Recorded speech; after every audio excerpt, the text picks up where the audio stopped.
নাটকীয় এক পরিস্থিতির সম্মুখীন হয়েছে আর্জেন্টিনার এক শহর। রাতারাতি বদলে গেছে স্থানীয় একটি নদীর পানি।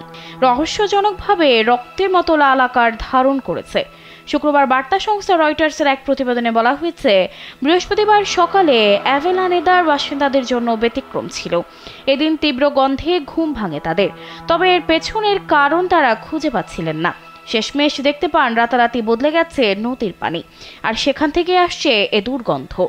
আর্জেন্টিনার রাজধানী থেকে মাত্র 10 কিলোমিটার দূরের শহর অ্যাভেলানেদা। এই শহরের সারান্দি নদীতে রাতারাতি এমন ঘটনা ঘটেছে। স্থানীয় এক বাসিন্দা বলেন, গন্ধে তার ঘুম ভেঙে যায়। পরে সকালে উঠে দেখেন নদী পুরো লাল হয়ে গেছে। অত্যাধুনিক ফিচার সম্বলিত বিভিন্ন সাইজ আর কালারের 250-টিরও বেশি ডিজাইন অপশন নিয়ে ওয়ালটন স্মার্ট ফ্রিজ, বোঝে আপনার প্রয়োজন। দেখে মনে হচ্ছিল নদী পুরো রক্তে ভেসে গেছে। এই ঘটনায় আতঙ্কিত হয়ে পড়েন স্থানীয় বাসিন্দারা। তারা এজন্য দূষণকে দায়ী করছেন।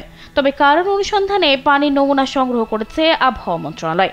প্রতিষ্ঠানটির এক বিবৃতিতে বলা হয়েছে, সম্ভবত জৈব রঞ্জকের কারণে পানির এমন পরিবর্তন দেখা দিয়েছে। প্রতিবেদনে বলা হয়েছে, শহরের এই এলাকাটিতে টেক্সটাইল ও চামড়া প্রক্রিয়াকরণের কারখানা রয়েছে।